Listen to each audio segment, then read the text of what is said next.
ایک دفعہ میں ایک بس میں سفر کر رہا تھا۔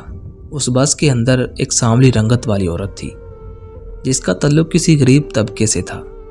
اس عورت نے جو کام بس میں کیا اسے دیکھ کر میں بہت حیران ہوا تھا کہ ایسے لوگ ابھی بھی اس دنیا میں موجود ہیں۔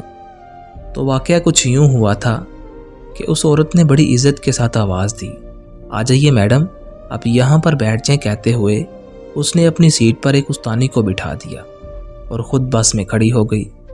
میڈم بہت بہت شکریہ، میری تو بری حالت ہو گئی تھی سچ میں، یہ کہتے ہوئے دعائیں دیں۔ اس غریب عورت کے چہرے پر ایک خوشی کی مسکان پھیل گئی۔ میں اس عورت کی طرف ہی دیکھ رہا تھا۔ کچھ دیر کے بعد استانی کے پاس والی سیٹ خالی ہو گئی، لیکن اس عورت نے ایک اور عورت کو جو ایک چھوٹے بچے کے ساتھ سفر کر رہی تھی اور مشکل سے بچے کو اٹھا پا رہی تھی، سیٹ پر بٹھا دیا۔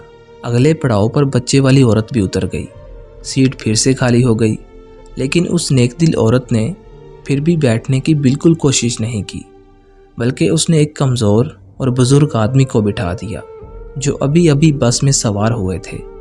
مزید کچھ دیر کے بعد وہ بزرگ بھی اتر گئے، سیٹ پھر سے خالی ہو گئی۔ بس میں اب چند ہی مسافر رہ گئے تھے۔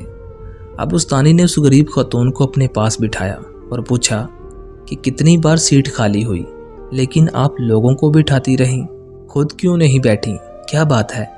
اس وقت میں بھی ان کے پاس ہی کھڑا تھا اور میرے ذہن میں بھی یہی سوال تھا، لیکن وہ سوال استانی جی نے پوچھ لیا تھا۔ اس خاتون نے جواب دیا، میڈم میں مزدور ہوں، میرے پاس اتنے پیسے نہیں ہوتے کہ میں صدقہ اور خیرات کر سکوں، تو میں کیا کرتی ہوں کہ سڑک میں پڑے پتھروں کو اٹھا کر ایک طرف رکھ دیتی ہوں، کبھی کسی ضرورت مند کو پانی پلا دیتی ہوں، کبھی بس میں کسی کے لیے سیٹ چھوڑ دیتی ہوں۔ پھر جب سامنے والا مجھے دعائیں دیتا ہے تو میں اپنی غربت بھول جاتی ہوں، میری دن بھر کی تھکن اتر جاتی ہے۔ اور تو اور جب میں روٹی کھانے کے لیے باہر بینچ پر بیٹھی ہوتی ہوں تو کچھ پرندے میرے قریب آ کر بیٹھ جاتے ہیں، میں روٹی کے چھوٹے چھوٹے ٹکڑے کر کے ان کے سامنے ڈال دیتی ہوں۔